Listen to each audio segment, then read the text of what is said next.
Iran 180's first ever Iran Interference podcast. Every week, we discuss the most important issues affecting Iran's dangerous pursuit of nuclear weapons and willful disregard of human rights. We analyze Iran's involvement in the affairs of countries around the world, and we unite those who seek to counter the Iranian regime's growing global reach. I'm Christine Hauer. Today, we're going to be discussing Iran's active role in targeting American troops while undermining the stability of Iraq and Afghanistan. Throughout the duration of the American presence in Iraq, Iran has actively supported a range of armed military groups seeking to destabilize the Iraqi government. These Iraqi militant groups have been the recipients of Iranian military expertise and weaponry, much of it used to target American soldiers. The most notorious manifestation of this assistance came in the form of the so-called explosively formed penetrators, a weapon capable of allowing conventional roadside bombs to penetrate the armor of American and coalition military vehicles. These devices have resulted in thousands of U.S. and coalition casualties. The recently released State Department country report on terrorism indicates that Iran, which is designated the world's most significant state sponsor of terrorism, continues to arm extremist groups that target American troops and our Iraqi allies. Iran's malicious influence extends to Afghanistan, where Iran has been equipping the Taliban with money, expertise, and weapons since at least 2006. This accusation was confirmed in 2009 by then Defense Secretary Robert Gates and again by General David Petraeus in Senate testimony this past March.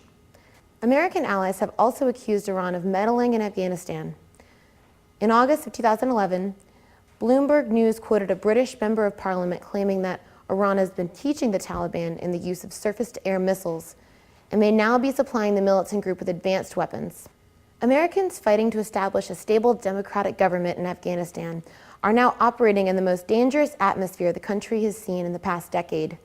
All told, 4,474 American troops have died during the war in Iraq, with another 1,727 fatalities among American troops in Afghanistan. 84 coalition servicemen and women were killed in Afghanistan in August, making it one of the deadliest months of the war for coalition forces. Our fighting men and women are dying at an escalated rate in part because Iran is funneling support to insurgent groups in Iraq and Afghanistan. It should therefore come as a relief that American politicians are working to punish Iran for its recklessness. The Wall Street Journal reported that over 90 U.S. senators wrote a letter to President Obama urging him to impose sanctions upon Iran's central bank. This is just the latest step in an ongoing U.S. government effort to undermine the Iranian regime's ability to finance its aggressive international posture.